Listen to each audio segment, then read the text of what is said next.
You're here. Good.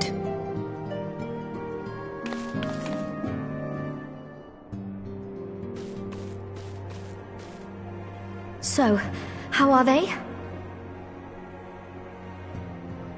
Still locked in slumber, but otherwise in good physical health. For the present, at least. For the present? Oh no, is something wrong with them? I'm afraid there may be. I summoned you after detecting faint signs of instability in Thancred's corporeal ether. But subsequent examination suggested all 5 might be affected. And when I examined them just now, my fears were confirmed. Tellingly, the degree of instability varies between them. Thancred exhibits the most notable signs, followed by Y'shtola and Urianger. The twins' ether, meanwhile, remains relatively stable, but there is a change there too if one knows to look for it. Hold on. Isn't that the order they were called away in? Indeed. Which leads me to believe the instability will only increase with time. Though I can but speculate, I fear this may be a symptom of a weakening link between body and soul. By the gods! What happens if the link is broken? I cannot say for certain. This is all unknown territory to us. Yet whatever happens, it cannot be good.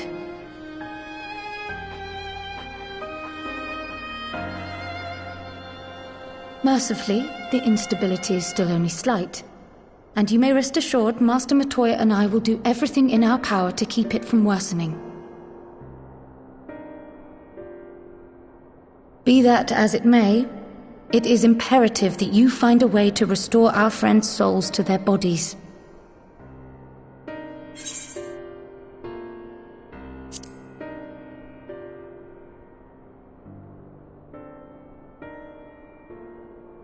Thank you.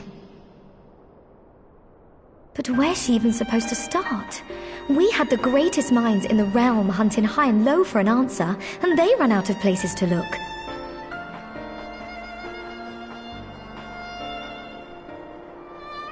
You stated in your report that the Exarch had originally intended to reverse the summoning process by means of his own death, correct?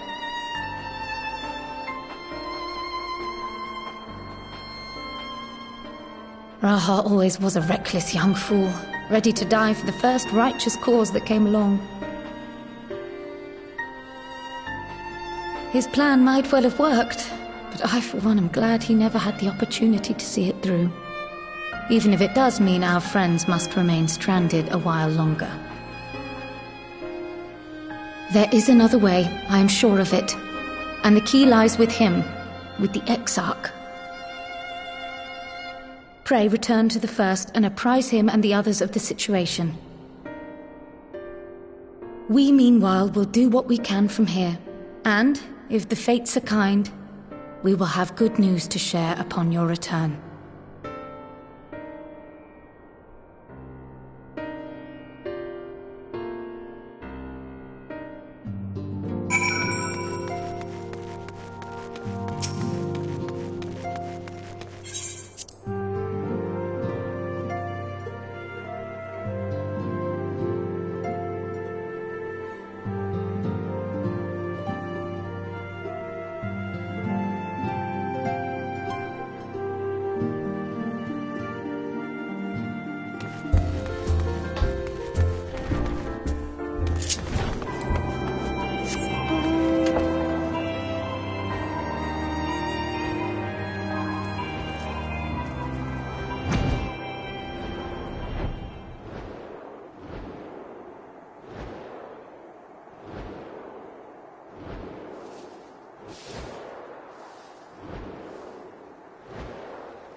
Pray excuse my late arrival.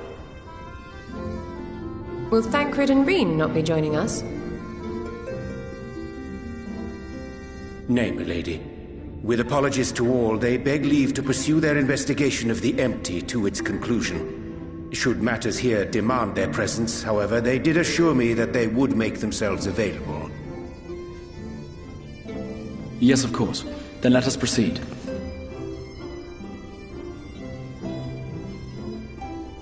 I think it best that you begin by providing a summary of Mistress Kryle's finding.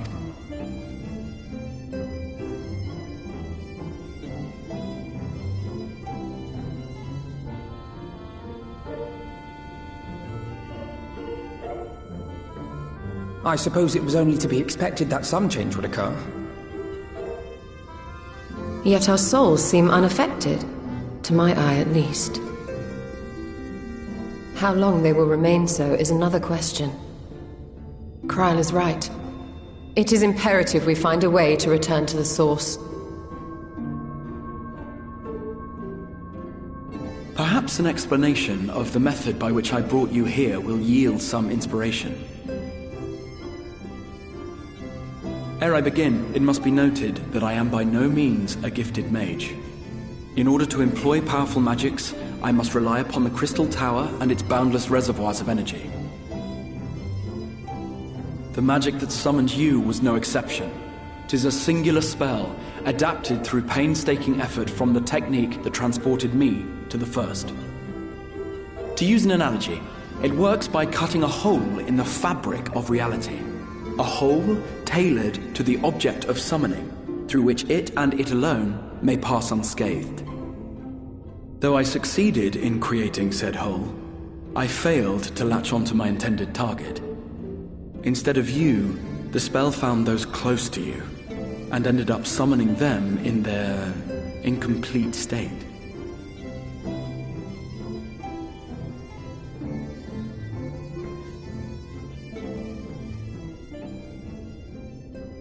I would not soon throw my life away, not after the lengths you and yours went to save it. And so long as I breathe, I will spare no effort to see you safely home. But should all else fail, and your lives be at stake, there remains one sure method.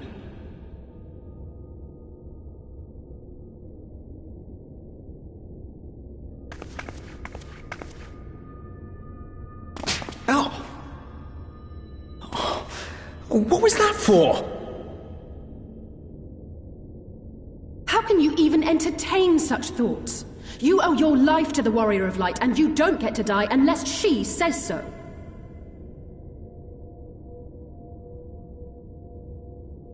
Your followers await your divine judgment. What did you just...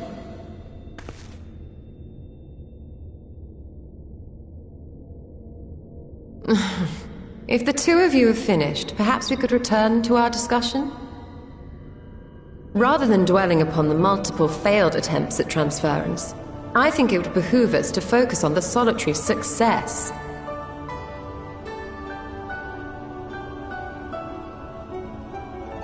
I would draw your attention to the fact that our friend can travel between worlds possessed not only of her body and soul, but her personal effects besides. This is no different from the teleportation magics to which we are all accustomed. Magics that allow for the transportation of those inanimate objects one considers to be an extension of oneself.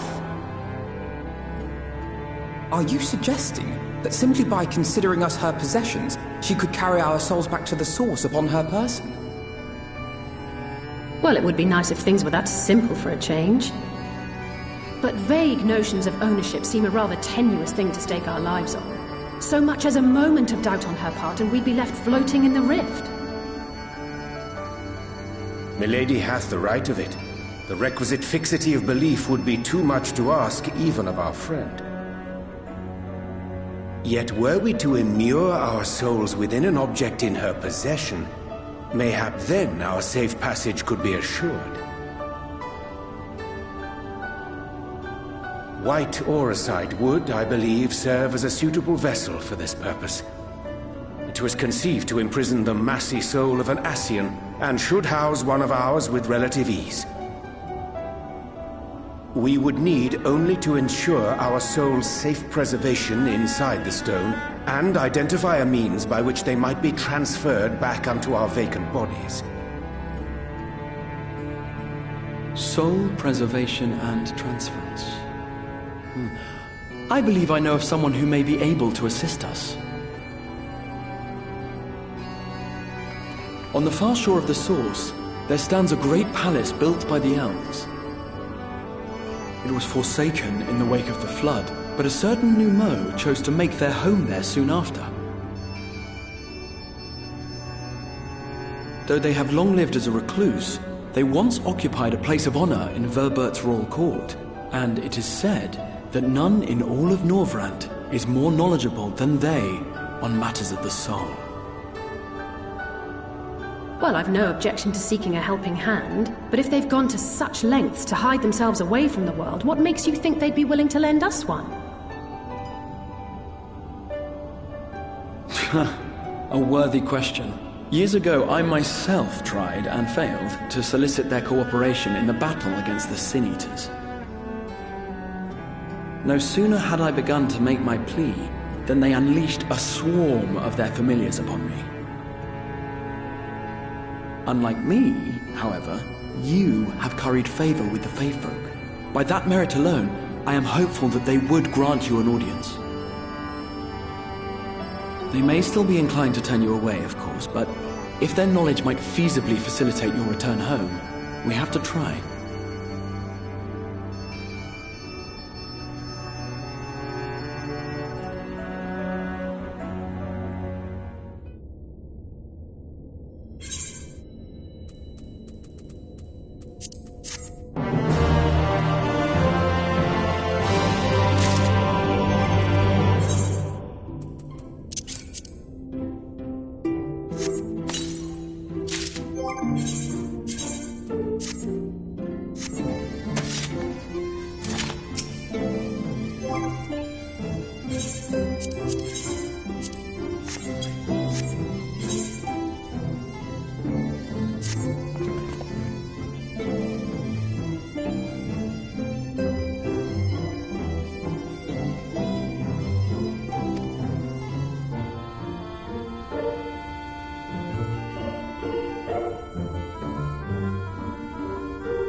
Very well.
This villain is not without his tricks.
once was my fiercest familiar.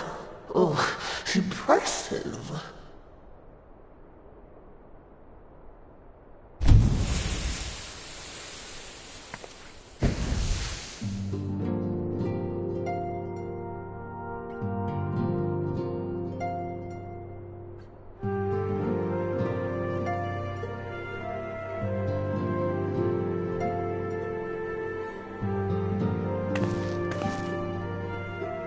Backlook, 'tis good to see you again after all these years.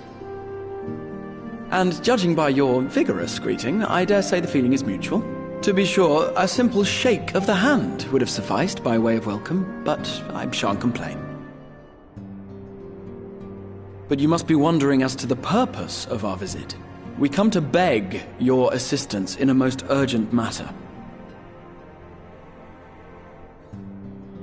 Shake? Beg? Our comrades' very souls are in danger. If we are to save them, we will need the benefit of your unsurpassed knowledge on the matter. Please, will you not sit and hear our plea? Oh, how dare you! How dare you speak thus in my presence! It was to escape such words of temptation that I hid myself from the world of men. You are sinners, one and all, and I swore never again to have any part in your affairs. I can only imagine what terrible events forced you into a life of seclusion. But I know that the Numo are a good and noble folk. It is not in your nature to turn a blind eye to the plight of those around you. And in treating with us, I am certain whatever mistrust you feel for man will begin to heal.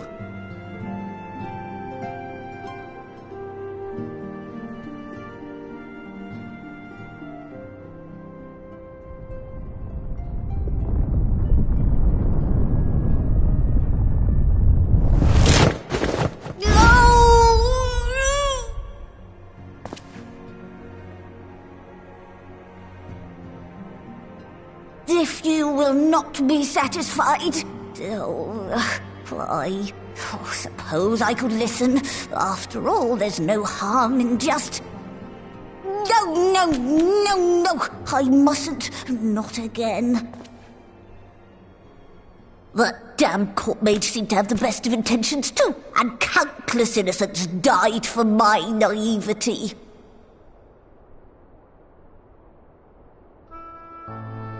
Oh, you know not what you ask of me, what horrors my knowledge has wrought.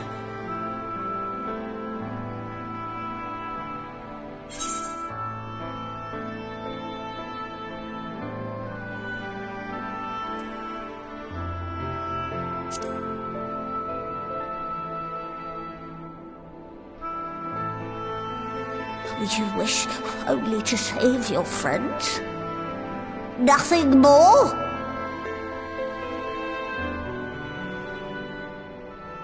Do you swear it?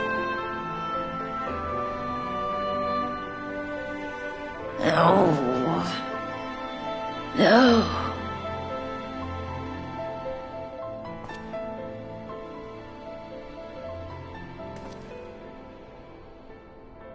Oh, very well. I will hear your petition, but that is all. And I expect fitting payment for my troubles. Commensurate with your contribution to our cause. No more and no less, I promise you. With that settled, might I impose upon you to join us at the Crystarium? I'm afraid the nature of my friend's predicament calls for absolute secrecy.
I'm sorry. You mean to tell me not only that the return of night was your doing, but that you hail from another world as well? Everything we told you, of the source, the shards, the 7 umbral calamities, all of it is true. I realize how fantastical it sounds, and I would not blame you for doubting our testimony. But given your expertise, you must surely have noted the peculiar nature of their souls. Any other time and I would have dismissed your stories as balderdash and flummery. But upon closer inspection, 'tis plain their souls are far denser than is normal, and that they do not possess true bodies. Save you. Your body is your own. And your soul is the densest of them all.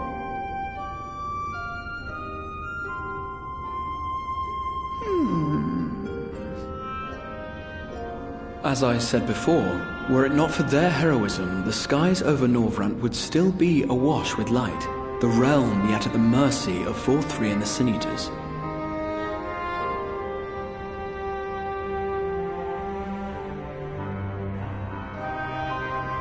After all they have done for our home, seeing them safely back to their own, it seems the very least we can do.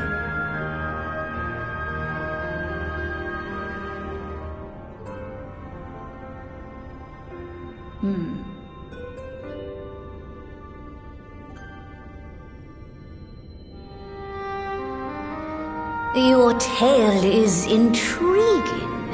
Yes, very intriguing indeed. Simply to hear it is fitting payment in itself. As for your friends, I can but agree. Their valorous deeds on behalf of Norvrant are deserving of recognition, of their own fitting payment.